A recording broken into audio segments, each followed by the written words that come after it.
আসসালামু আলাইকুম everyone, sure job Shakib computer training centre টাঙ্গাইলের পক্ষ থেকে আপনাদেরকে আবারও একটি ম্যাথে স্বাগতম।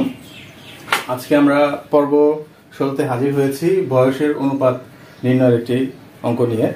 তো আমাদের এখানে প্রশ্নটা কি? প্রশ্নটা হচ্ছে যে 10 বছর পূর্বে পিতা ও পুত্রের বয়সের অনুপাত ছিল 4:1। 10 বছর পর পিতা ও পুত্রের বয়সের অনুপাত হবে 2:1। তো আমরা দেখলাম যে 10 বছর পূর্বে পিতা পুত্রের বয়সের অনুপাত ছিল 4:1, কিন্তু 10 বছর পরে পিতা পুত্রের বয়সের অনুপাত হবে 2:1। পিতা পুত্রের বর্তমান বয়সটা বের করতে বলছে। তো আমরা এখানে পেলাম যে 10 বছর পূর্বে পিতা এবং পুত্রের বয়সের অনুপাত হচ্ছে 4:1। অনুপাত কত? 4:1। তো এই সমস্ত অঙ্কে আমরা কি জানি যে এই অনুপাতকে আমরা যখন বয়সে প্রকাশ করব তখন এই 4 এর জায়গায় 4x দিব আর 1 এর জায়গায় 1x বা শুধু x দিব, তাই না? তো আমরা সেটাই লিখলাম যে 10 বছর, মনে করি যে এই 10 বছর পূর্বে পিতার বয়স ছিল হচ্ছে কি 4 এর জায়গায় আমরা রাখলাম 4x বছর পূর্বে, এবং 10 বছর পূর্বে পুত্রের বয়স ছিল হচ্ছে 1 এর জায়গায় হচ্ছে 1x অথবা শুধু x দিলাম, তাই না? যে 10 বছর পূর্বে পিতার বয়স হচ্ছে 4x ছিল এবং 10 বছর পূর্বে পুত্রের বয়স ছিল x বছর। এখন এটা তো 10 বছর পূর্বের কথা, তাই না? এগুলো হচ্ছে কি 10 বছর পূর্বের কথা। এখন তাদের বর্তমান বয়সটা কত সেটা আমাদের লাগবে, তাই না? তো আমরা ধরলাম যে পিতার বর্তমান বয়স কত? 10 বছর পূর্বের যে বয়সটা ওটার সাথে 10 বছর যোগ করলে তো বর্তমান বয়সটা আসে, তাই না? একইভাবে পুত্রের 10 বছর আগের বয়স ছিল x বছর, তাহলে বর্তমান বয়স কত?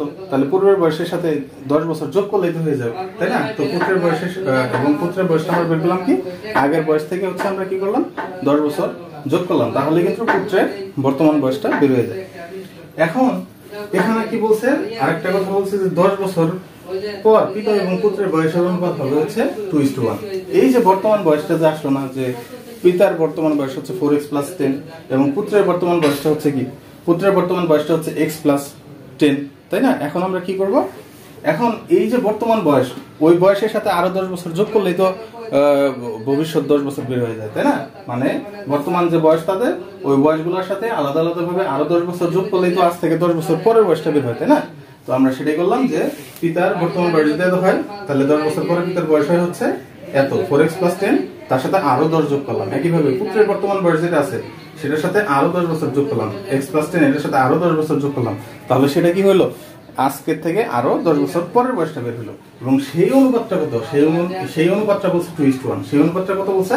2:1। ওকে, তো আমরা এরপরের লাইনে আমরা রান করি, তাহলে আমরা বলতে পারি যে 4x + 10 আর 10 যোগ করলে 20 অনুপাত x + 10 যোগ করলে 20 সমান 2:1। ওকে, আচ্ছা এখন আমরা কি করছি? এই যে অনুপাত চিহ্ন না, এই অনুপাত চিহ্নের পরিবর্তে আমরা কি করছি? ভাগ করে দিয়েছি।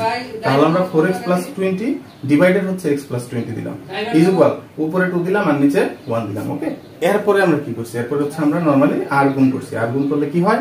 1 এর সাথে 4x + 20 গুণ করলে 4x + 20 হয়, আর 2 এর সাথে 2x + 20 গুণ করলে কত হয়? 2 এর সাথে x গুণ করলে 2x + 20 এর সাথে 2 গুণ করলে 20 দুগুণা 40। এরপরে আমরা হচ্ছে পক্ষান্তর করছি, এক পক্ষকে আরেক পক্ষে নিয়ে আসছি। এই যে 4x তো আছেই, 2x এই পাশে আসলে মাইনাস হয়, প্লাসটা হয় মাইনাস, আর +20 ওই পাশে গেলে কি হয়? -20 হয়, তাই না?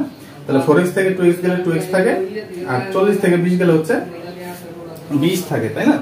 এবার আমরা কি করব? এই যে 2 আছে না, এটা ওই পাশে গেলে কি হবে? ভাগ হয়ে যাবে না?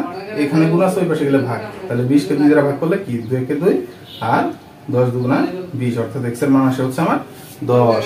এই যে x এর মানটা আমার চলে আসছে। এখন আমরা কি করব? পিতা এবং পুত্রের বর্তমান বয়সটা বের করতে বলছে না? আচ্ছা, ওই যে বর্তমান বয়সটা আমরা কত পাইছিলাম এখানে, তাহলে ওই পিতা এবং পুত্রের বর্তমান বয়সটা আমাকে বের করতে হবে, ঠিক আছে?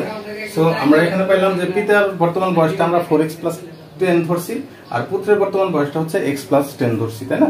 সো এখানে আমরা তাহলে লিখতে পারি x এর মান যেহেতু আমার বেরিয়ে হয়ে গেছে, তাহলে পিতার বয়স 4x + 10 এর জায়গায় এই x এর জায়গায় আমরা 10 বসাই দিয়েছি। x এর জায়গায় কত বসাইছি? 10। তাহলে 4 × 10 = 40 আর 10 যোগ করলে পিতার বর্তমান বয়স হচ্ছে 50। একইভাবে পুত্রের বর্তমান বয়স ধরছি কত? x + 10। x এর মান যদি 10 হয় তাহলে 10 + 10 বছর সমান হচ্ছে কত? 20 বছর। পুত্রের বর্তমান বয়স হচ্ছে 20 বছর। তাহলে আমরা বলতে পারি যে উত্তর পিতার বয়স 50 বছর এবং পুত্রের বয়স হচ্ছে 20 বছর। ধন্যবাদ সবাইকে।